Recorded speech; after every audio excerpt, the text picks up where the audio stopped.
Today we're going to talk about grass.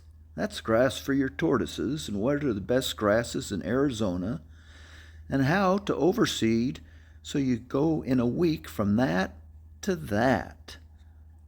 In Arizona, I recommend Bermuda grass. It's drought tolerant, can handle our 110 plus degree temperatures, protein, calcium, and makes a beautiful lawn. Common Bermuda, shown here with the seed heads, can be planted and the seeds will germinate when temperatures are above 70-75 degrees. Hybrid Bermuda is also available. However, there are no seeds for it. It must be planted with stolons or put down as sod. This is hybrid Bermuda, which is more disease and weed resistant. It also has greater turf density and a finer and softer texture. Bermuda Tifway 419 is a common grass used on many golf courses. The hybrid Bermuda grass can be cut down to a 1/4 inch, 1/2 inch. Unlike what you see here with the seed heads, the common Bermuda, which should be cut at about 1.5 to even 2 inches. The main drawback to the hybrid Bermuda is that because they grow so dense, you need a reel mower, as a regular rotary mower won't cut them. This is one of my tortoise yards in early October, and you can see that due to heavy grazing, the grass is down to almost nothing. Bermuda grass goes dormant when temperatures freeze, so October's a good month to do overseeding. To prepare for overseeding, first thing I do is irrigate to get moisture into the ground. Typically, you would verticut your yard, aerify, and dethatch, but due to the fact I have very little grass, all I do is rake up all the thatch and debris and prepare for overseeding. For a yard with heavier, denser Bermuda grass, you'll want to scalp it down, lower the mower, and then clean up all the grass clippings and thatch.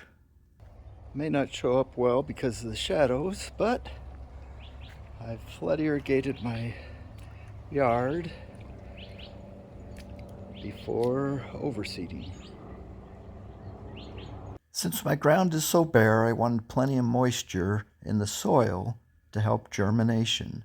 Typically, we overseed about the second week of October. Temperatures are still a little warm, as the preferred temperatures would be about 60 to 85. That way the Bermuda grass doesn't compete with the rye seed growing. I also had to move all the tortoises out of the area, and then off to the store to buy the ryegrass seed. You have the choice, perennial ryegrass or common annual ryegrass.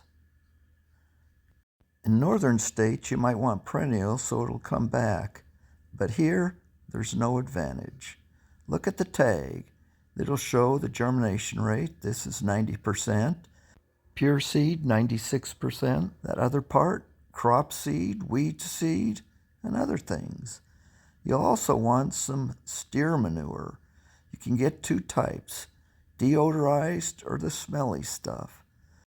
The smelly stuff appears cheaper, however, it's a smaller bag, so based on the cost per cubic foot, the deodorized manure is actually cheaper. If you want a starter fertilizer, let's talk nitrogen, phosphorus, potassium, the 3 primary nutrients in fertilizer. This bag contains 16% of each of those nutrients. I mentioned verticutting or aerifying.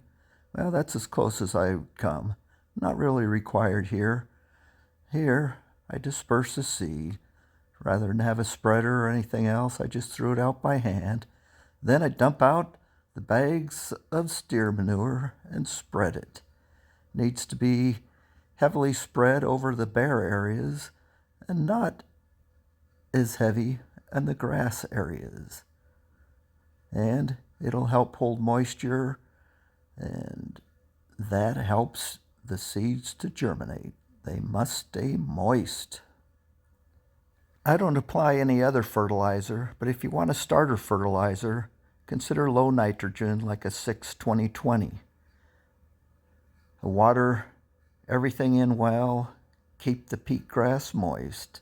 Need to keep it moist, water every few hours for the first few days until it's germinated. I don't have a sprinkler system, so I have to just water it in by hand. And I mentioned a starter fertilizer. Once the grass is up, you'll want to switch to a fertilizer that's higher in nitrogen. As we wait for the grass to grow, there's the other yard. I think this is the morning, basically day 3. Doesn't really look much different, but if you get down low, you'll see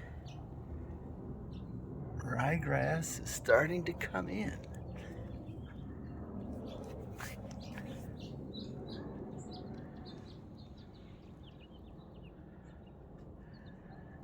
Ryegrass grows in clumps.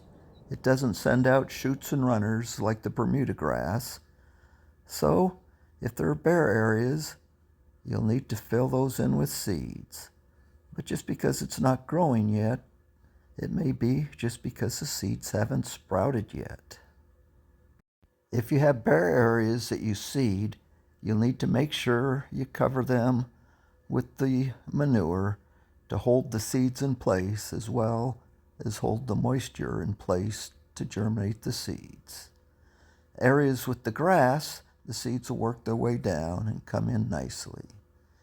Here's the area with the Bermuda grass, and that's another grass, Diachondra.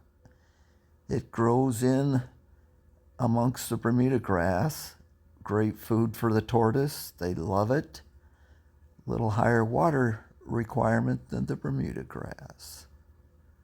But back to the overseeded Bermuda, you can see the ryegrass is coming in a little better.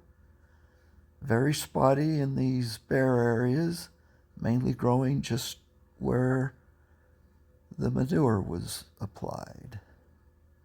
Bermuda grass stops growing when temperatures get down in the 50s, so I overseeded early so that the Bermuda and the rye could hopefully grow and thicken together. If my Bermuda had been thicker, I would have waited till temperatures cool a little bit so it wouldn't outcompete the ryegrass. But I need both to grow a little bit.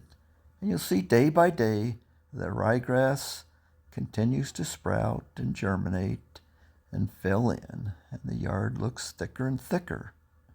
I left 3 of the smaller tortoises in the yard, and they roam around and graze, as do birds and rabbits that come to enjoy the young sprouting ryegrass. I kept trying to get a picture of the tortoises grazing on the ryegrass, but every time I went out, they'd stop eating. Yep, stop eating, run away. Stop eating, run away. Boom, they're gone.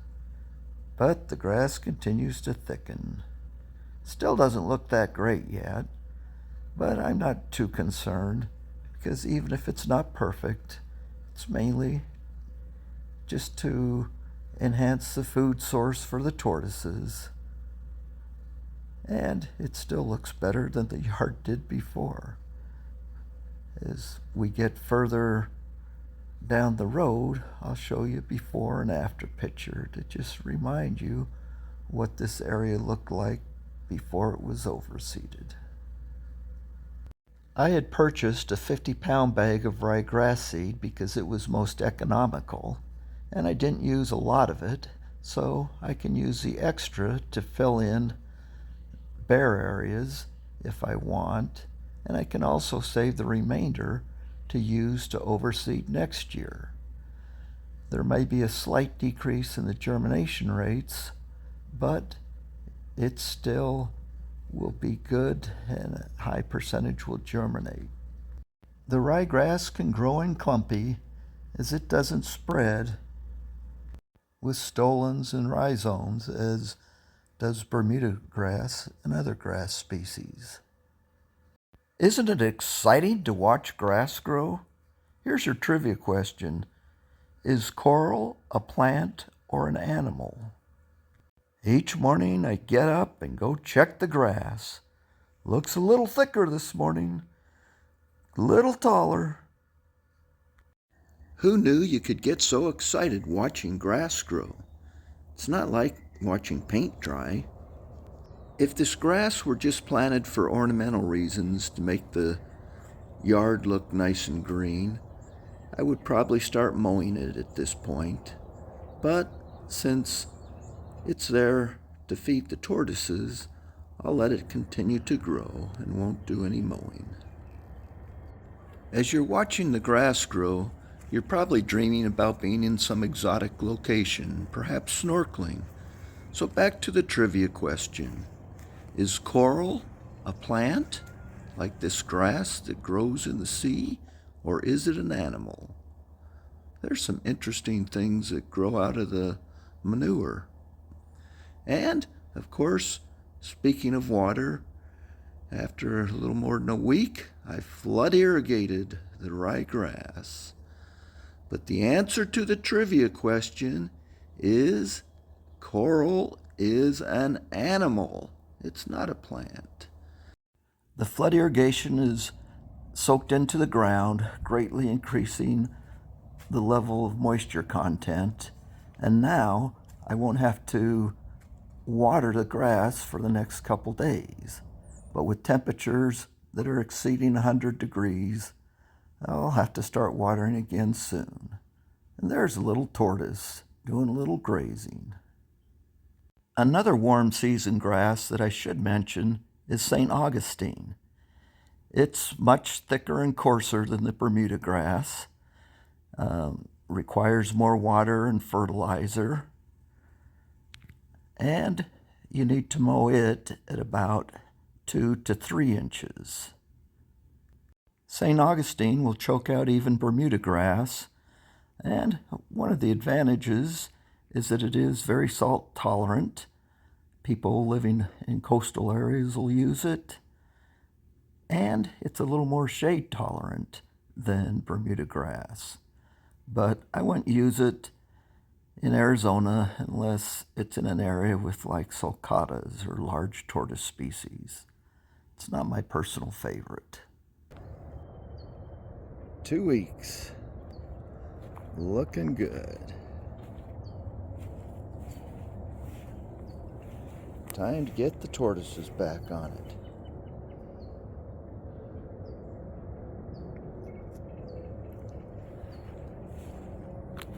Some spots are still a little thin, a few little bare areas.